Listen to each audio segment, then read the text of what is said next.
두 번째 문제로 넘어가 보도록 하겠습니다. 어떤 유형, 어떤 문제가 기다리고 있을지 지금 바로 만나보시죠. 네, 크게 시장에 대한 전반적인 전략을 또 이야기해 주셨으니까요. 이제 종목에 대한 문제로 넘어가 보도록 하겠습니다. 어떤 종목부터 준비가 되어 있을지 두 번째 문제지 함께 확인해 보시죠. 네, 먼저 차트가 나와 있습니다. 5월 중반만 하더라도 53,700원이었던 이 종목 열심히 상향 추세를 만들어 가고 있고요. 약 9개월 만에 64,700원을 터치했습니다. 잠깐 쉬어가는 듯 하더니 이 거래일 다시 상승하는 흐름이 나와주고 있는데요.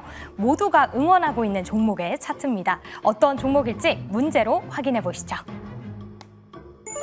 네, 삼성전자가 올라와 있습니다. 계속되는 엔비디아의 신고가 행진 그리고 삼성전자 구미의 8조 규모 데이터 센터를 착공한다라는 소식에 계속해서 상승 흐름을 이어가고 있는데요. 지금 지난 9일부터 뉴욕 증시에서 기술주 중심의 랠리가 이어지고 있습니다. 먼저 표를 보시면 엔비디아의 시가총액 추이가 나와 있습니다. 작년 24년 3월만 하더라도 2조 달러에 불과했었는데요. 올해 들어서 잠깐 주춤하긴 했지만 7월 10일이었죠. 4조 달러를 돌파했습니다. 하나로 5,500조 원에 달하는데요. 이 랠리를 이어받아서 삼성전자 2거래일 연속 상승을 했습니다. SK하이닉스도 장 초반 오늘 30만 원을 돌파하는 흐름까지 체크를 해볼 수 있었는데요. 지금 보시면 다음 주에는 풍양개인 ASMR과 함께 17일에는 TSMC의 실적 발표를 앞둔 상황입니다. 이를 앞두고 반도체에 대한 전망을 그림으로 그려주시오라고 나와 있는데요. 일단 전일에 TSMC 2분기 매출부터 공개가 됐는데요.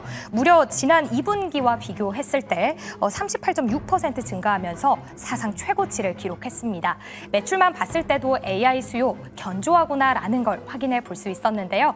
이 두 가지 종목들의 앞으로 실적을 기대해 보면서 반도체 어떤 전망을 제시해 주실까요? 두 번째 문제는 그림으로 준비가 되어 있습니다. 바로 두 분의 보드 확인해 보도록 할게요. 보드 들어주시죠. 네, 두 번째 문제는 반도체에 대한 전망을 그림으로 그려달라. 두 분께 따로 지시를 해드리지는 않았는데 날씨 기상도로 두 분 다 함께 표현을 해주신 것 같습니다. 자, 먼저 테이버 전문가는 텍스, 관세 부분에 대한 품목 관세 부분에 대한 얘기를 좀 써주신 것 같은데 그게 어떻게 될지 앞으로 좀 주목해볼 포인트가 될 것 같고 그리고 이재은 대표님께서는 구름과 해를 함께 그려주셨습니다. 자, 먼저 한번 얘기 들어볼게요. 일단 구름이 저는 조금은 거쳐가고 있다. 그래서 거의 다 좀 많이 거쳤다라는 부분들을 좀 표현을 해보고 싶었고요. 예. 이게 다 지나가고 나면 결국에는 해가 좀 남을 거라고 보고 있는데 물론 관세에 대한 이슈는 있을 수는 있겠지만 지금 오늘 삼성전자도 상승세가 나오면서 데이터 센터 관련된 이야기고 있었겠지만 레거시 종목들이 좀 같이 올라왔어요. 오늘 전체적으로 그동안 반도체 관련된 이야기가 나올 때마다 레거시 기업들 특히 소부장 안에서 레거시 기업들의 주가 흐름은 좀 부진한 모습을 보여줬는데 오늘 전체적으로 같이 좀 흐름이 따라 올라오는 모습들이 보여지면서 이제는 좀 바닥을 탈피하는 부분들은 확실히 있지 않나라고 생각을 했고 또 하반기 때 디램 가격에 대한 상승은 여전히 좀 견조한 흐름을 보여줄 수 있을 거라고 보여서 앞으로 삼성전자는 HBM 관련돼서 해결해야 될 문제들이 좀 남아있긴 하죠. 지금 퀄 테스트 통과에 대해서 HBM3 12단에 대해서 과연 이번엔 할지에 대한 여부는 중요하긴 하겠지만 이제는 좀 바닥에 대한 통과는 지났다라고 판단을 하고 있고요.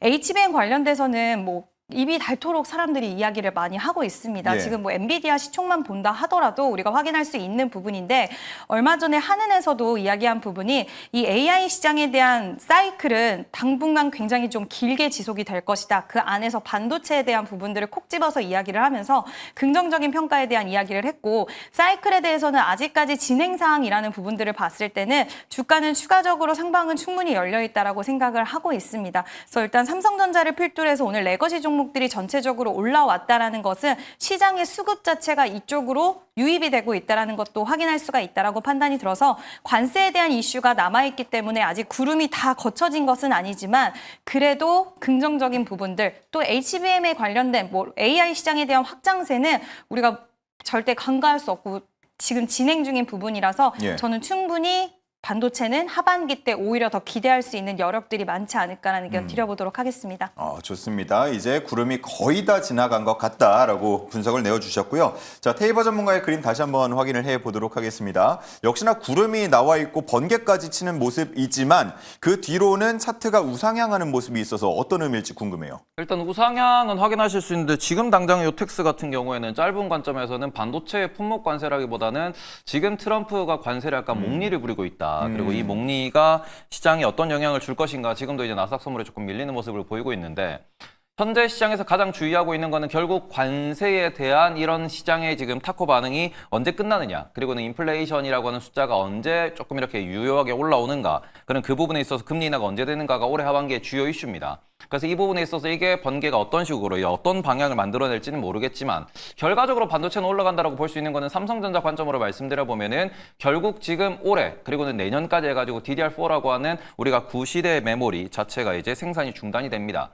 그러고 난 이후에 내년부터는 완전히 DDR5로 체계 전환이 되는데 요거 우리가 2020년도에 했던 얘기거든요. 예. 2020년대 처음으로 DDR5라고 하는 그런 공정이 나오고 설계가 나오면서 새로운 표준이 잡힐 것이다. 그럼 DDR5로 넘어갔을 때 이제 기존 DDR4의 교출 수요가 얼마나 나올 것이며 그 상황에서 삼성전자와 하이닉스 실적이 어디까지 올라갈 것이다라는 그런 기대값이 20년과 21년도에 우리나라 반도체 업계의 주요 재료였습니다. 그게 지금 나오고 있는 거거든요.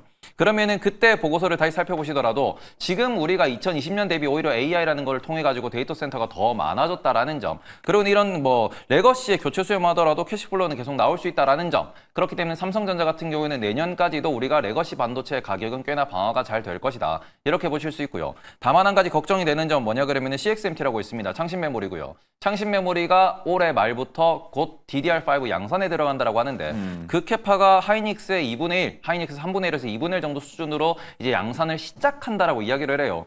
그리고는 그 이후에 어마어마하게 지금 장비를 쌓아놨기 때문에 양산과 캐파를 점점 늘려나가게 되면은 이 부분에 있어서 삼성전자 같은 경우에는 올해 말까지 내년 초까지는 상당히 좋은 흐름을 보일 수 있겠으나 현금 흐름 관점에서 예. 이게 만약에 내년도에 창신 메모리가 빠르게 DDR5 시장의 시장 점유율을 끌어올린다 그러면은 또 내년도 말 되면은 약간 삼성전자 캐시플로우 문제가 발생할 수 있다. 예. 그렇기 때문에 삼성전자는 내년까지 HBM 혹은 파운드리에서 뭔가를 만들어내야 됩니다.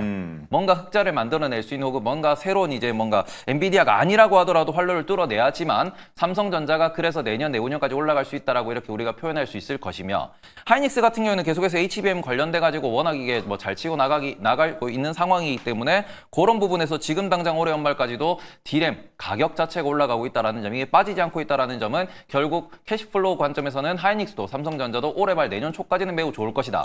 다만 삼성전자는 현재는 HBM이라고 하는 거대한 시장에 진출을 못한 상황이기 때문에 그렇게 되면 삼성전자 같은 경우에는 레거시에서의 시장 점유율 방어력이 얼마나 나오느냐. 그렇기 때문에 지금 삼성전자를 투자하시는 분들 같은 경우에는 원C라고 하는 우리가 뭐 마이크론 표현으로는 원감마라고 하는 지금 10나노 메모리 공정의 재설계 이후 생산이 하반기에 본격적으로 시작될 겁니다. 이 부분의 수율이 얼마나 잡히느냐가 우리나라 삼성전자뿐만 아니라 삼성전자 향 반도체 소부장의 모든 기업들의 실적에 큰 영향을 미치게 될 것이다. 그렇기 때문에 이 부분에서 약간은 그 뭐 단기적으로는 미국의 관세, 뭐 지수 조정 이슈 이런 건 있을 수 있고 그 이후에는 D램 가격을 따라서 꾸준히 올라가겠으나 지금 반도체를 전체로 놓고 보면은 하이닉스와 미국 반도체 기업들은 내년 내후년까지도 계속 좋을 겁니다. 다만 삼성전자와 삼성전자 향 소부장 같은 경우에는 일단 내년도에 CXMT를 잘 지켜보시면서 우상향이 가능할지 아니면은 가다가 또 한번 뭐 박스권으로 주저앉을지를 체크를 하시면서 투자를 좀 디테일하게 하셨으면 좋겠다라고 말씀드리고 싶습니다. 예, 이번에 시장 전망치를 하회하는 실적을 발표하고도 6만 원 선을 지키는 모습을 보면서 실적 이제 바닥 나온 거 아니냐라고 해석하는 분들도 일부 있습니다만 단기적으로는 그럴지 모르겠지만 중장기적으로 보자면 분명히 넘어야 할 과제들이 산적해 있다라는 게 테이버 전문가의 의견이었습니다.